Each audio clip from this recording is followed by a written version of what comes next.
Olá, cursista! Vamos iniciar a nossa segunda aula, onde falaremos sobre o Plano Nacional de Educação e marcos normativos do sistema de ensino.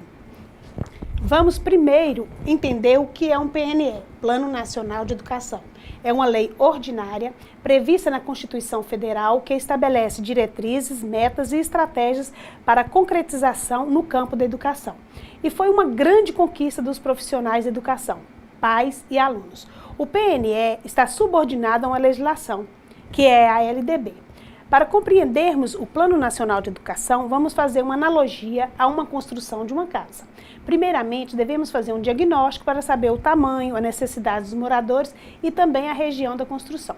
O PNE vai ser igual à construção de uma casa. Devemos conhecer os problemas da educação para planejar com eficiência. Planejar é uma tarefa complexa e desafiadora, que implica assumir compromissos com esforços contínuos de eliminação de desigualdades históricas no país. Devemos saber o número de analfabetos, quantas crianças de 0 a 5 anos que não têm acesso a creches e pré-escolas, quantos jovens estão excluídos do ensino médio, dentre outros que darão números da realidade educacional do nosso país. Com esses dados, faz-se o diagnóstico e se tem maior clareza dos desafios que estão postos para a elaboração do PNE. Sendo que na próxima fase de um plano é estabelecimento de metas, dando prosseguimento ao exemplo dado anteriormente, aqui é uma construção de uma casa, é necessário estabelecer as metas quando começar e quando terminar.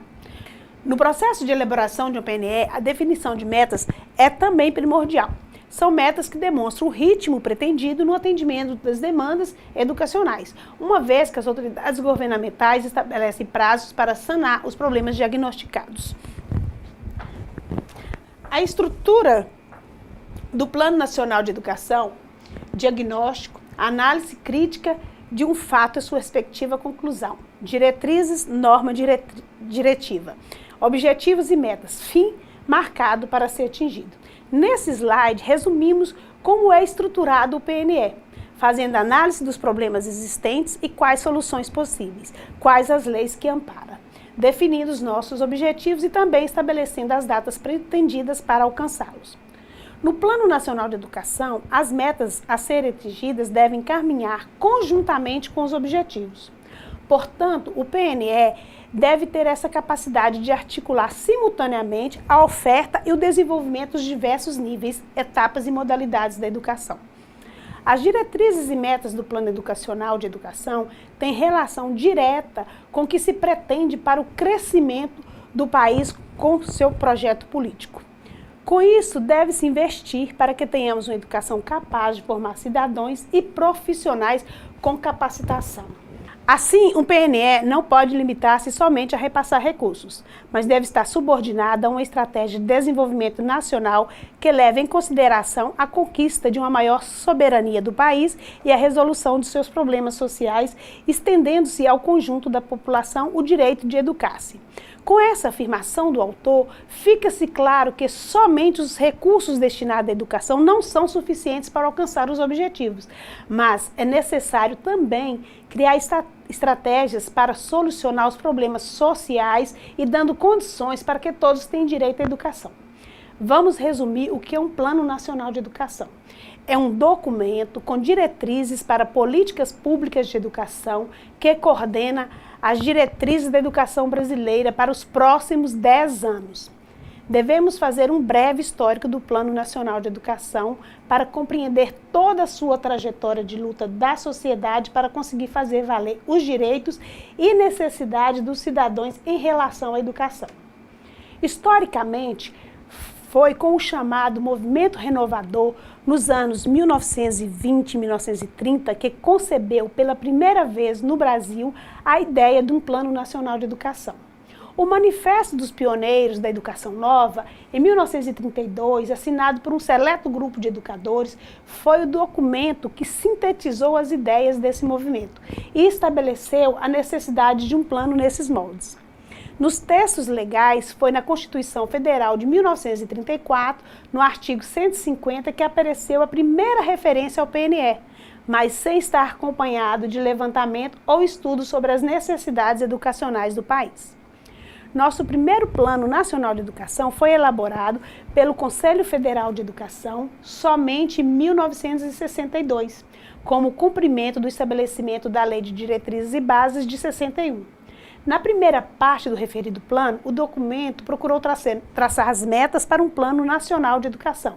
Em uma segunda parte, estabelecer as normas para a aplicação dos recursos correspondentes aos fundos do ensino primário, do ensino médio e do ensino superior.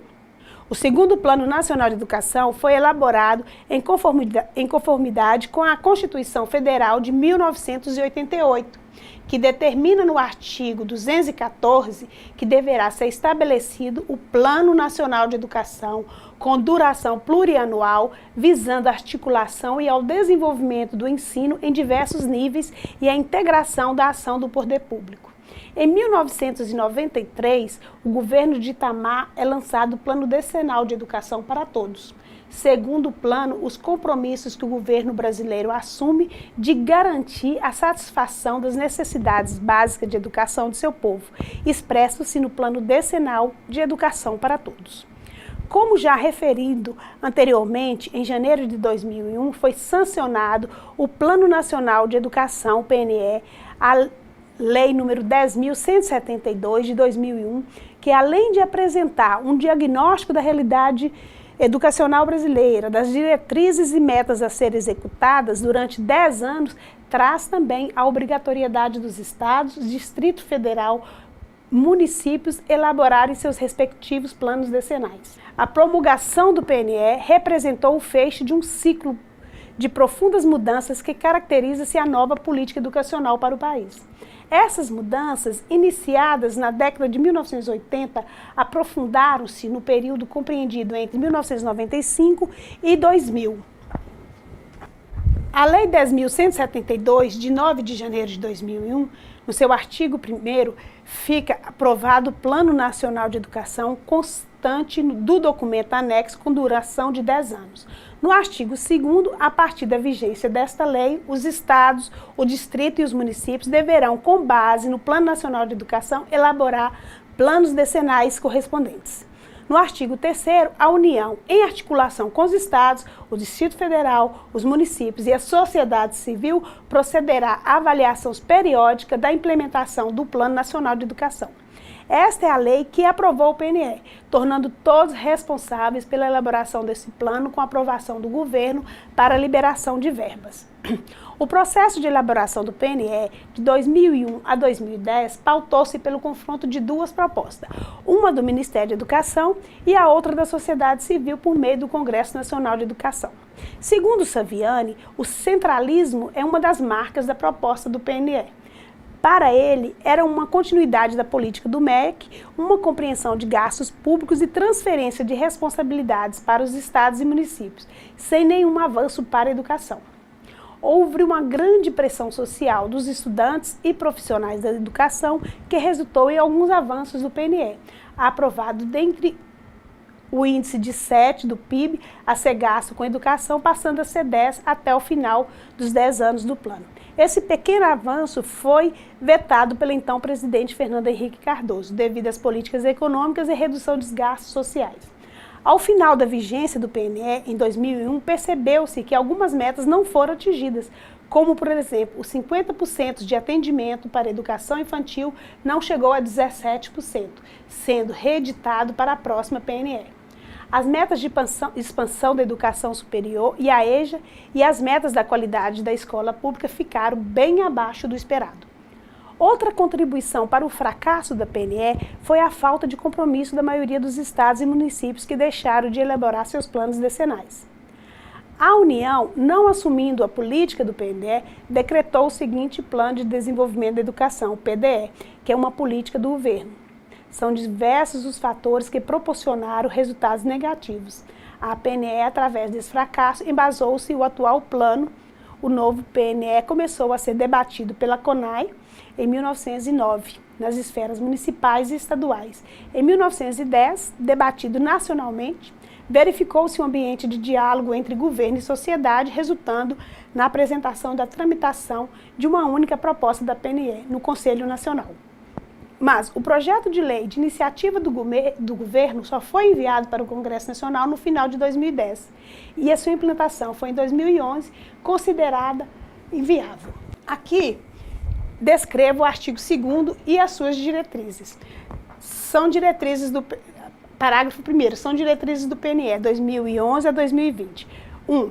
Erradicação do analfabetismo. 2. Universalização do atendimento educacional. 3º, superação das desigualdades educacionais. 4º, melhoria da qualidade de educação. 5º, formação para o trabalho. 6º, promoção da sustentabilidade socioambiental. 7º, promoção humanística, científica e tecnológica do país. Desenvolvimento do conhecimento humanístico, científico e tecnológico do país. 8º, estabelecimento de uma meta de aplicação de recursos públicos em educação como proporção do produto interno bruto. 9º, valorização dos profissionais da educação. 10º, divisão dos princípios da equidade e do respeito à diversidade da educação democrática da educação. No artigo 11, o Índice de Desenvolvimento da Educação Básica, o IDEB, é apontado como instrumento avaliativo da qualidade de ensino e acompanhamento da consecução das metas do PNE. As 20 metas do PNE separadas por modalidade. Na educação infantil, ter 100% das crianças de 4 a 5 anos matriculadas na pré-escola até 2016 e 50% das crianças com até 3 anos matriculadas em creche nos próximos 10 anos. Nessa meta, percebemos que não há escolas suficientes para atender todas as crianças, principalmente em grandes centros. O ensino fundamental, fazer com que todas as crianças de 6 a 14 anos estejam matriculadas no ensino fundamental de 9 anos e garantir que, em um prazo de 10 anos, pelo menos 95% delas conclua o fundamental na idade recomendada. Alfabetizar todas as crianças até o fim do 3º ano do ensino fundamental. Ensino médio, atendimento escolar para 100% dos adolescentes entre 15 a 17 anos até 2016 e elevar em 10 anos a taxa líquida de matrículas dessa faixa etária no ensino médio para 85%. Em até 10 anos, triplicar o número de matrículas na educação profissional técnica de nível médio, garantindo a qualidade no mesmo período e aumentar em pelo menos 50% a oferta de matrículas no segmento público da educação profissional. Ensino superior, elevar a taxa bruta de matrícula da educação superior para 50% da população entre 18 a 24 anos, assegurando a qualidade e expandir as matrículas no setor público pelo menos 40%. Garantir que pelo menos 75% dos professores da educação superior sejam mestres e 35% doutores. Ampliar as matrículas na pós-graduação, stricto sensu, para garantir a titulação anual de 60 mil mestres e 25 mil doutores. Educação de jovens e adultos. Aumentar a escolaridade média da população de 18 a 29 anos, alcançando em até 10 anos a média de 12 anos de estudo para as populações do campo e 25% mais pobre. Além disso, igualar a escolaridade média entre negros e não negros. Reduzir para 6,5 a taxa de analfabetismo da população maior de 15 anos até 2015 e erradicá-la em até 10 anos no mesmo período, reduzir a taxa de analfabetismo funcional pela metade. Garantir pelo menos 25% das matrículas da educação de jovens e adultos na EJA seja integradas à educação profissional. Qualidade e inclusão. Oferecer educação em tempo integral para pelo menos 25% dos alunos do ensino básico em pelo menos 50% das escolas públicas. Fomentar a qualidade da educação com melhoria do fluxo escolar e da aprendizagem para atingir em 2021 o Índice de Desenvolvimento da Educação, o IDEB, de 6 pontos nos anos iniciais do fundamental e de 5,5 nos anos iniciais do fundamental e 5,2 no ensino médio. Garantir que todas as crianças e adolescentes de 4 a 17 anos com necessidades especiais tenham a educação básica com atendimento educacional especializado, preferencialmente na rede regular de ensino. Professores, criar em até um ano uma política nacional de formação de professores para assegurar que todos os profissionais da educação básica possuem curso de licenciatura em nível superior na área de conhecimento em que atua. Formar em até 10 anos 50% dos professores da educação básica em nível de pós-graduação e garantir 100% dos professores tenham curso de formação continuada. Equiparar em até 6 anos os salários dos professores da rede pública de educação básica aos demais profissionais com escolaridade equivalente. Criar em até 2 anos planos de carreira para os professores do ensino básico e superior das redes públicas, tomando como base o piso salarial nacional. A tramitação foi conturbada e muito longa na Comissão Especial da Câmara, que acabou aprovando os 10% do PIB. Após 3 anos e meio na tramitação do Congresso e no plenário da Câmara dos Deputados, aprovou o PNE. O texto seguiu para a sanção da presidente. A presidente Dilma Rousseff finalmente sancionou o Plano Nacional de Educação sem vetar nenhum termo do texto. O decreto foi publicado no dia 26 de junho de 2015. O fato ocorre que, após essa votação no Congresso, de 2 destaques polêmicos: a destinação do investimento equivalente a 10% do produto interno público, preferencialmente à educação pública. Hoje, a realidade é que o Brasil não atingiu a meta nacional de educação, que em 2004 estipulou-se que até 2015, 93,5% da população acima de 15 anos deveria ser alfabetizada. Segundo a Pesquisa Nacional por Amostra de Domicílios, o PNAD, que o IBGE divulgou no dia 25 de novembro do ano passado, que a taxa de analfabetismo estava, em 2015, em 8%, ou seja, 1,5 ponto percentual acima da meta, a taxa de analfabetismo segue em tendência de queda no país. No entanto, os avanços são lentos. O percentual de analfabetismo entre pessoas com mais de 15 era de 11,5% em 2004 e passou de 8,3% em 2014.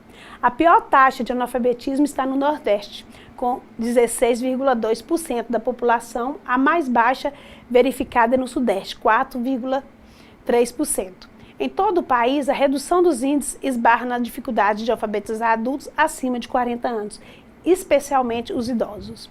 O Brasil tem grandes desafios. O primeiro trata-se do acesso das crianças de até 5 anos de idade à educação infantil e se divide em 2 grandes objetivos: a universalização da pré-escola de 4 a 5 anos e a ampliação do acesso à creche até 3 anos, e também erradicar o analfabetismo entre a população com mais de 15 anos de idade.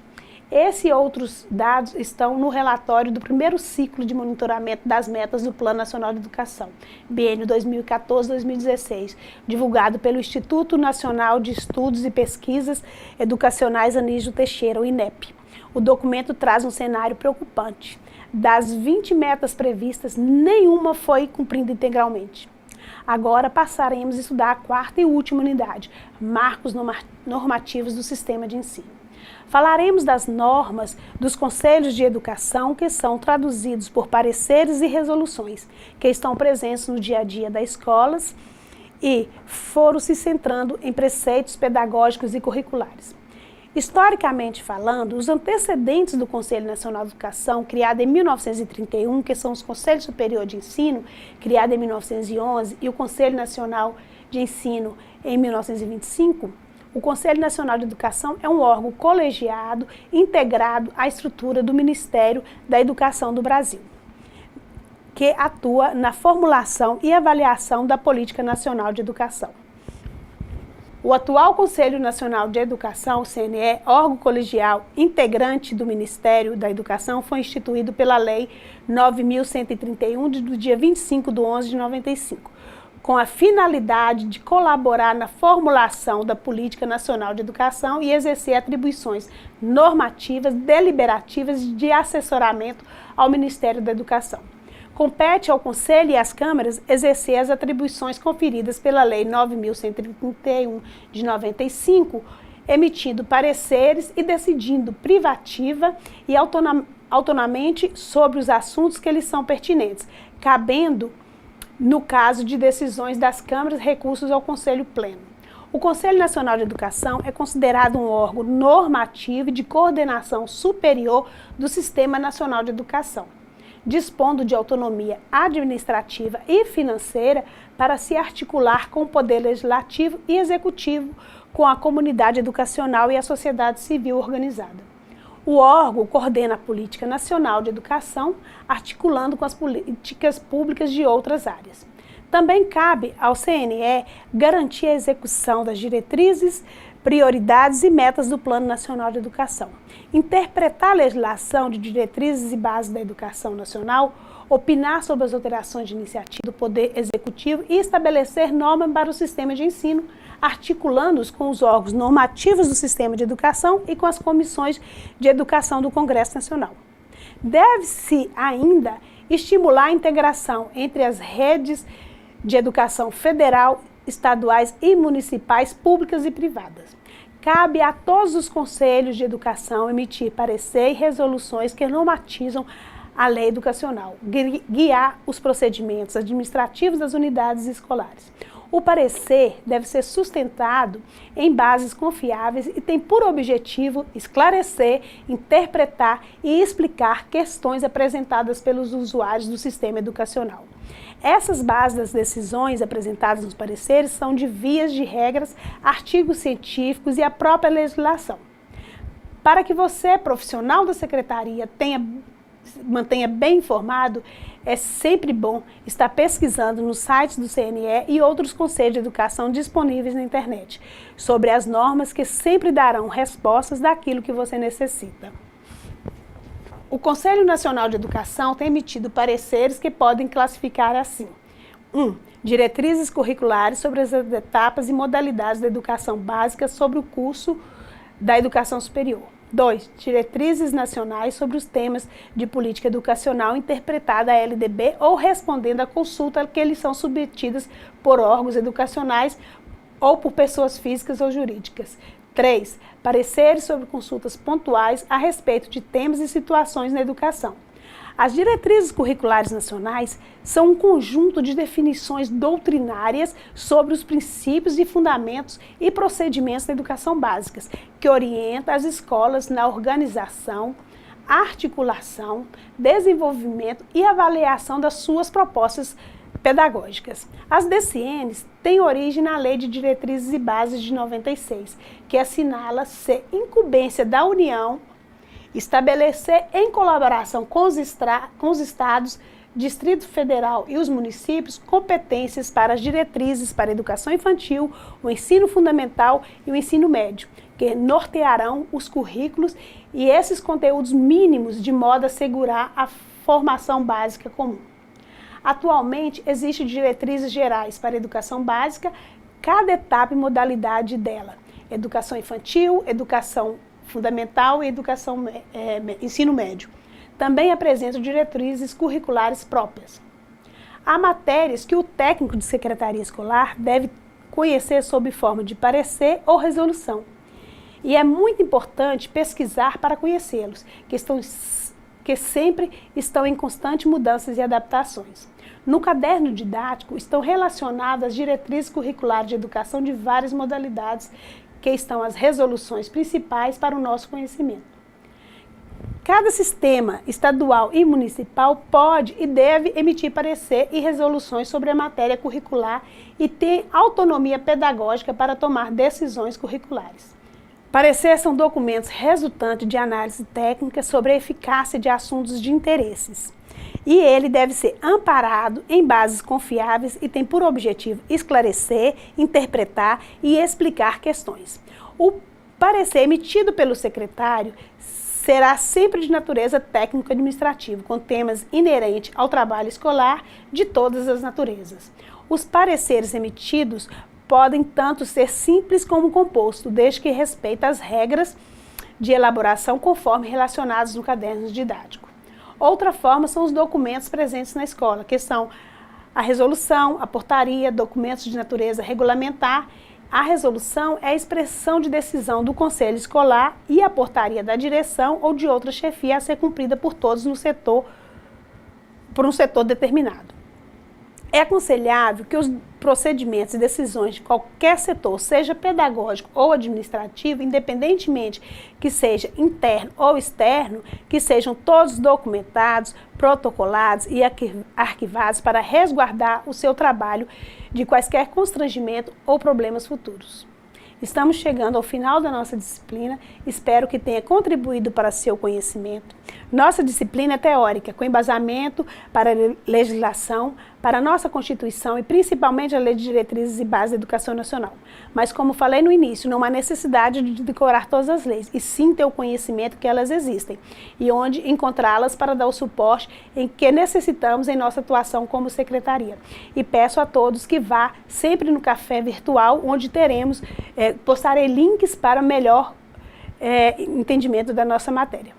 Agradeço a todos pela atenção, coloco-me à disposição para quaisquer esclarecimento e desejo que o curso venha acrescentar de forma positiva na sua atuação e não esquecendo de que fazemos parte do contexto escolar e que somos educadores. Muito obrigada.